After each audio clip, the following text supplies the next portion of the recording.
ज्ञान की चेतावनी की ही एक और वाणी है, क्रमांक 711 711, और इसमें कह रहे हैं गुरुदेव, प्राणी क्षुद्र वाणी अशुद्ध,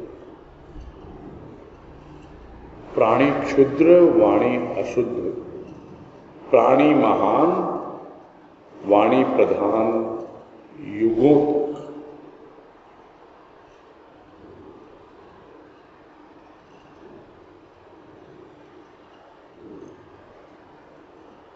ज्ञान की चेतावनी की वाणी है। और जब तक प्राणी अपनी क्षुद्रता में जीता रहेगा कि मैं तो कुछ भी नहीं, मुझे तो कुछ आता ही नहीं, मुझे कैसे ज्ञान प्राप्त होगा, तो वो क्या कहता है, अरे तू संत की संतान है। और यदि तू यह मानता है कि संत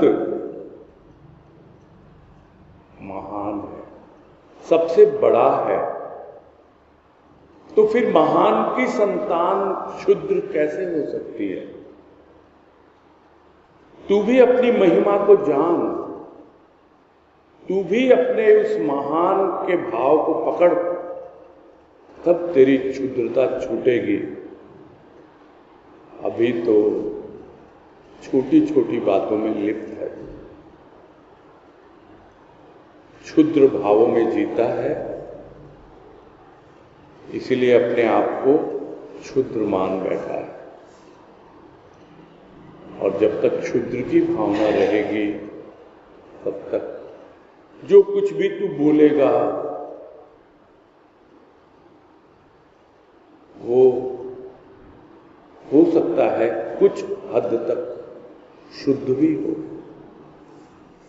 हो सकता है वह कुछ हद तक सत्य भी हो, किंतु वो पूर्ण सत्य नहीं होगा, वो अर्ध सत्य होगा। यानी उस सत्य में मिथ्या की मिलावट होगी। क्यों होगी? क्योंकि अभी तू क्षुद्रता में है, और जब तक क्षुद्र है प्राणी, तब तक उसके भीतर के भावों में अशुद्धता रहेगी ही रहेगी, मिलावट रहेगी ही रहेगी। इसलिए जो भी वाणी मुख से निकलेगी, वो वाणी भी शुद्ध नहीं होगी। किंतु जिस प्रकार हम देखते हैं संतों की वाणी, वो भी प्राणी बनकर आते हैं इस संसार में,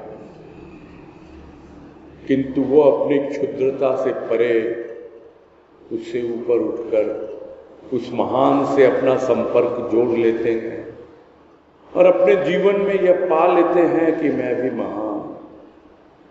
तो जब संत ये अनुभव कर लेता है कि मैं महान, और फिर जो वाणी प्रकट होती है, वह वाणी पूरी तरह शुद्ध होती है, शाश्वत होती है। वो सत्य वाणी है, वो कभी मिटने वाली नहीं है, कभी नष्ट होने वाली नहीं है।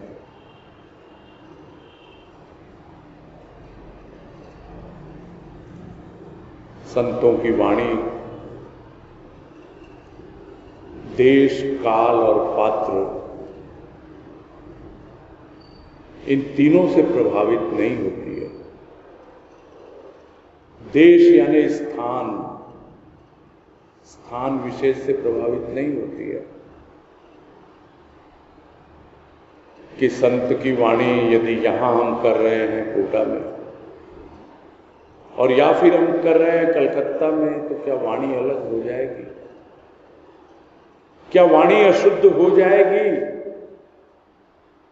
नहीं, वाणी तो शुद्ध है। यदि हम क्षुद्रता में जीते हैं और हम स्थान विशेष में यदि उस वाणी को सीमित कर देते हैं, तब संत की वाणी अशुद्ध नहीं है, हमारे मुख से निकली हुई वाणी वो अशुद्ध है, वो फिर गौण हो जाती है, वो प्रधान नहीं रहती है। फिर प्राणी का ध्यान वाणी पर नहीं जाएगा, जो भी सुनेगा उस वाणी के भाव पर नहीं जाएगा,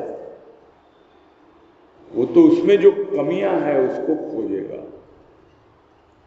यह क्षुद्रता है हमारी, जो हम यह सोचते हैं कि इस स्थान पर तो यह वाणी बहुत अच्छी खुलेगी और उस स्थान पर नहीं खुलेगी।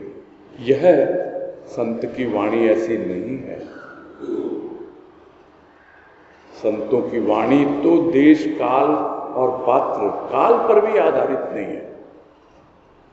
काल यानी समय, युगों युगों तक वो वाणी अपना प्रभाव डालती है। वो वाणी सत्य है, सनातन है, कभी भी मिट नहीं सकती है। पात्र पर भी आधारित नहीं है कि फला आदमी इस वाणी को करेगा तो बिल्कुल शुद्ध होगी और फला आदमी करेगा तो अशुद्ध होगी। व्यक्ति पर आधारित नहीं है, हाँ क्षुद्रता और महानता पर अवश्य आधारित है। जो जितना क्षुद्रता के भाव से वाणी को प्रकट करेगा उतनी ही वाणी अशुद्ध रूप में बाहर आएगी, और जो महानता के भाव से प्रकट करेगा अपने आप ही वो वाणी शुद्ध होती चली जाएगी। तो ये तो प्राणी पर निर्भर करता है कि प्राणी क्षुद्र है या प्राणी महान है। यदि प्राणी क्षुद्र है तो अशुद्ध वाणी ही निकलेगी, किंतु यदि प्राणी महान है, उस महान से जुड़ा हुआ है और उस महान की महानता को, उसकी गरिमा को, उसकी पूर्णता को पूरी तरह अपने भीतर धारण कर लेता है, तो उसके लिए वाणी प्रधान हो जाती है। और जो सुनता है उसके भीतर भी वो वाणी प्रभाव डालती है, क्योंकि उसके पीछे वो भाव छुपा है। बाकी सब गौण हो जाता है, उस वाणी में जो छिपा हुआ भाव है वही प्रधान है। और वो भावपूर्ण वाणी वो युगों युगों तक चलती रहती है, कभी विलीन नहीं होती, कभी क्षय को प्राप्त नहीं होती। ज्ञान की चेतावनी है। कबीर ने तो कह दिया, ऐसी वाणी बोलिए मन का आपा खोए, औरन को शीतल करे आपहु शीतल होए। मन का आपा खोए, इस सूत्र में सबसे महत्वपूर्ण बात यही है। मन का आपा यानी जो तेरा अहंकार है वही तुझे क्षुद्र बना रहा है। तू अपने आप को भूल जा, अपनी मैं को भूल जा, अपने आपे को छोड़ दे, तो तेरे मुख से जो भी बोलेगा वो महान ही बोलेगा, वो सद्गुरु ही बोलेगा, वो संत ही बोलेगा।